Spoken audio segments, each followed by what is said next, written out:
इस कहानी में एक अजीब सी चीज ये है कि लोग आपस में बात नहीं करते, क्योंकि जो भी आवाज निकालता है उसे एक खौफनाक शैतान मार डालता है। लेकिन ये शैतान कौन है और ये सब क्यों हो रहा है, ये सब हम इस कहानी में देखेंगे। तो इस मूवी की शुरुआत होती है एक तबाही की बात की दुनिया को दिखाने से, जहाँ कुछ ही लोग जिंदा बचे होते हैं। जंगल में हमें अजरेल नाम की एक लड़की नजर आती है जो एक पौधे के फूल तोड़ रही होती है। जंगल की खामोशी में अचानक एक अजीब सी आवाज गूंजती है जो उसे खौफजदा करके रख देते हैं। इसी दौरान एंजलिन को अपना दोस्त नजर आया जो आग जला कर बैठा होता है। एंजलिन फौरन उस आग को बुझा देते हैं और उसे चुप रहने का इशारा करते हैं, क्योंकि इस जंगल में हर छोटी सी आवाज मौत का सिग्नल होता है। क्योंकि यहाँ जो शैतान है वो आवाज सुनकर उसे तरफ जा सकता है और उस इंसान को मार देता है। ये दोनों चुपचाप बैठकर वक्त गुजारते हैं। वे एंजलिन अपने दोस्त को फूल से बने एक चीज देती है जो उसने खुद बनाई थी, मगर अचानक इन दोनों को पीछे से कोई आवाज सुनाई देती है जिससे वो अलर्ट हो गए। दोनों छुपने की कोशिश करते हैं लेकिन समझ जाती है कि जंगल में हमारे अलावा कोई और भी है। एंजलिन का दोस्त ये जानने के लिए आगे जाता है कि वो आवाज किस चीज की थी, लेकिन फिर वापस नहीं आता। काफी देर हो गई थी। एसजे को एहसास होता है कि मेरा दोस्त किसी मुसीबत में है,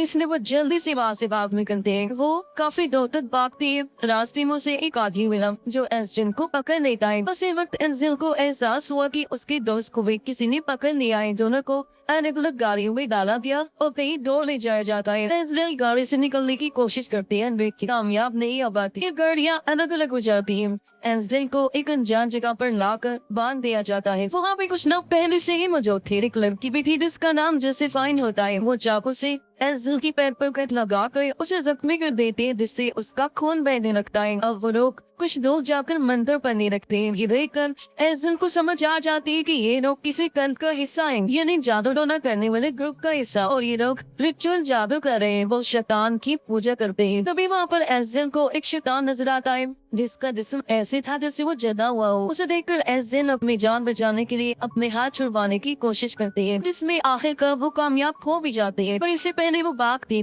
कंट का एक लड़का आकर एंजलिन को पकड़ लेता है और उसे फिर से बांधने की कोशिश करता है, लेकिन एंजलिन एक लकड़ी उठाकर उसके गले में घुसा देती है जिससे उसका खून बहने लगा। तभी यह शैतान आकर उसके खून को चखने लगता है और उस लड़की को काट खाता है, जबकि एंजलिन अपनी जान बचाने के लिए भाग जाती है। लेकिन वहाँ के लोगों को पता चल जाता है कि एंजलिन फरार हो गई है और उनका एक आदमी मारा गया है। एंजलिन जंगल के रास्ते काफी दूर निकल जाती है। वो नदी के पास पहुँचे, अपने जख्मों को साफ करती है और पैर वाले जख्म पर पट्टी बांधती है। मगर तभी उसने देखा कि मेरे पास वही जना हुआ शैतान आ रहा है, पर वो शोर नहीं करती, चुप रहती है और पास बनी केस गिरी गार्ड में चले जाती है छुपने के लिए। वो शैतान उसे ढूंढता हुआ वहाँ भी चला जाता है। एंजलिन पूरी कोशिश करती है कि कोई आवाज ना करे ताकि वो शैतान उसे महसूस न कर सके। शैतान को भी उसके बारे में पता नहीं चल पाया और वो केव से चला जाता है। इसी बाद एंजलिन बाहर निकले, अपने रास्ते पर आगे बढ़ने लगते हैं। वो एक छोटी बस्ती तक पहुंच जाती है जहाँ कुछ लोग उन शैतानों से बचकर रह रहे थे। उन्होंने यहाँ फैंस, बाड़े और कोई तेली तार लगाए हुए थे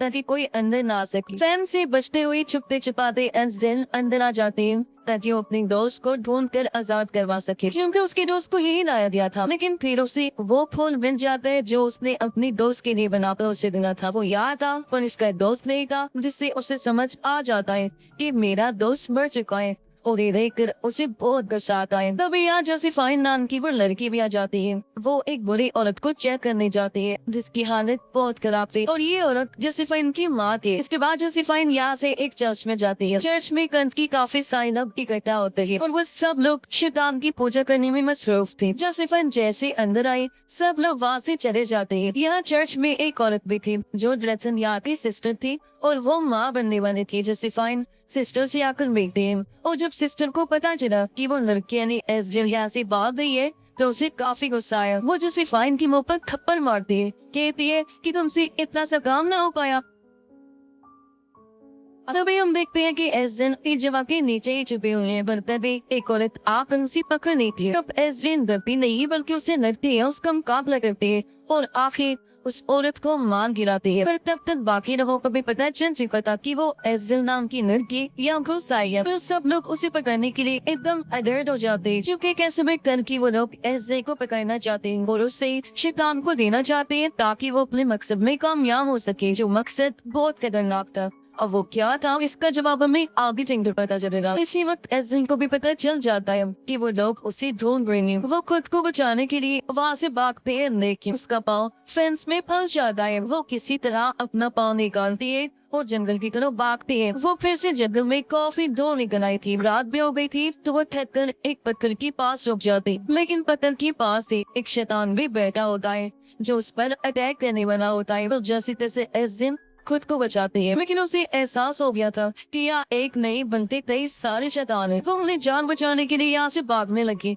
उस सड़क पर पहुंच जाती है जहाँ उसे देखकर एक आदमी अपनी गाड़ी रोक लेता है। वो जब बाहर आया तो एज़िन को चुप देखकर पूछता है कि आह तुम हो कौन और इतनी चुप क्यों हो, क्यों नहीं बोल रही हो। तब एज़िन उसे भी चुप रहने का इशारा करके गाड़ी में जाकर बैठ जाती है और आदमी उसे लेकर यहाँ से निकल जाता है। गाड़ी में भी वो एज़िन से पूछता है कि क्या तुम्हें भूख लगी है। एज़िन चुप रहती है क्योंकि वो किसी से बात नहीं करना चाहती, चुप रहना चाहती है। अब ये आदमी इस जवाब का नहीं का तो अनजाने में वो गाड़ी का म्यूजिक तेज आवाज में लगा देता है, जो आवाज टेंट के लोगों ने भी सुन ली थी, जो कुछ दूर जाने पर सामने आकर खड़े हो जाते हैं और उस आदमी को गोली मार देते हैं। इससे गाड़ी का बैलेंस बिगड़ने से एक्सीडेंट हो गया और वो एक पेड़ से जा टकराती है। आदमी मर गया लेकिन एज़िन जिंदा बच जाती है और वहाँ से बाद में रखते हैं। एक आदमी उसे पकड़ लेता है, बाप में ही नहीं दे रहा था, रोकने की कोशिश करता है लेकिन वो उससे डरती है। आदमी के पास गन थी जो छीनकर एज़िन उसे शॉट करके वहाँ से आगे बढ़ जाती है। काफी दूर आने पर वो अपने दोस्त को देखती है जो जिंदा होता है, लेकिन उसकी दोस्त ने यहाँ एक पिंजरा लगाया हुआ था ताकि शैतान को पकड़ सके। लेकिन एज़िन का पाँव उस पिंजरे में फंस जाता है और वो पेड़ से उड़ना लटक जाती है। इस वक्त कंट का एक आदमी वहाँ आ जाता है जो उन दोनों को मारना चाहता था ताकि इन्हें शैतान को दे सके। वो जब आगे बढ़ता है तो एज़िन उसे पकड़कर गिरा देती है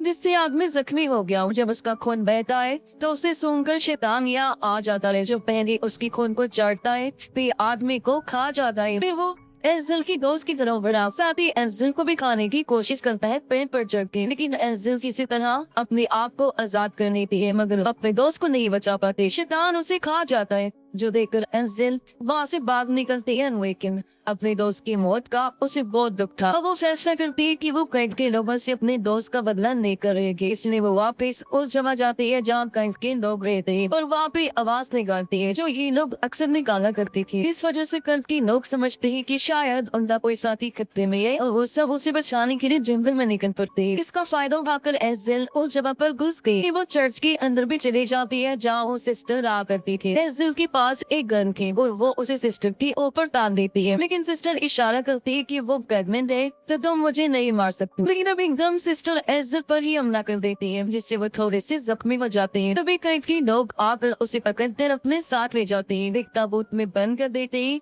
ताबूत को मिट्टी में गाड़ कर उसे जिंदा ही दफन कर दिया जाता है। इस वजह से वो काफी घबरा गई। एज़िन को लगता है कि वो अब वहाँ से नहीं निकल सकते, बुरी तरह यहाँ फंस गई है, बाहर निकलने का कोई रास्ता भी नहीं है। लेकिन तभी उसने देखा कि जहाँ में बंद हो उसके साथ में एक सुरंग भी है। वही मुसीबत की बात तो ये थी कि वहाँ शैतान रहते हैं।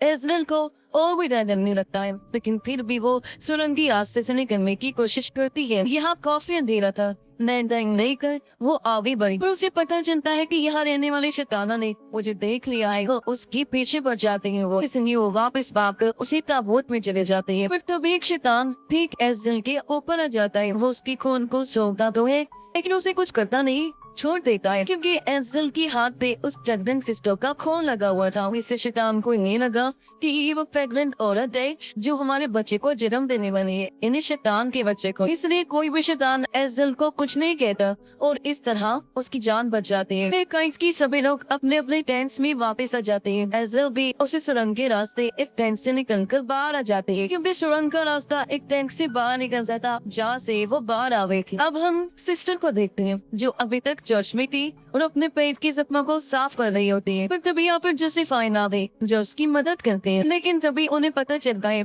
कि बाहर किसी टेंट में आग लग गई है। जो टेंट वो था इसमें जोसेफाइन की मॉम थी। देखते ही देखते ही आग दूसरे टेंट तब भी फैल जाती है, सारे ही टेंट जल जाते हैं। तो हमें पता चलता है कि ये आग और किसी ने नहीं बल्कि एज़िन ने ही लगाई होती है। सभी लोग आग बुझाने की कोशिश में लग जाते हैं जबकि एज़िन यहाँ पर एक बंदूक उठाते हैं और लोगों को गोलियां मारना शुरू कर देती है। एज़िन का गुस्सा अब अपनी आखिरी हद तक पहुँच गया था और वो किसी भी कीमत पर रुकने को तैयार नहीं थी। वो जोसेफाइन को भी गोली मार देती है और काफी सारे लोगों को शॉट करके मार देती है। तो एक ही दोस्त गर्दन तक मार दी थी। फिर वो यहाँ से चर्च में पहुंच जाती है जहाँ सिस्टर अकेली होती है। यहाँ आकर सिस्टर और एजन की दरमियान लड़ाई शुरू हो जाती है। सिस्टर्स जो है कि प्रेग्नेंट होती है, इसकी बावजूद भी वो एजल पर भारी पड़ती है। वो एजरे को मारने की कोशिश करती है, पर तभी सिस्टर की तबीयत खराब हो गई, यानी उसका बच्चा पैदा होने का टाइम आ गया था। अब जो सिफाइन भी यहाँ दिन लेकर आ जाती है क्योंकि वो मरी नहीं थी, बच गई थी। वो एजन पर गोली चलाती है लेकिन वो बचकर किसी तरह छुप जाती है। पर अब एजन जो सिफाइन पर हमला कर देती है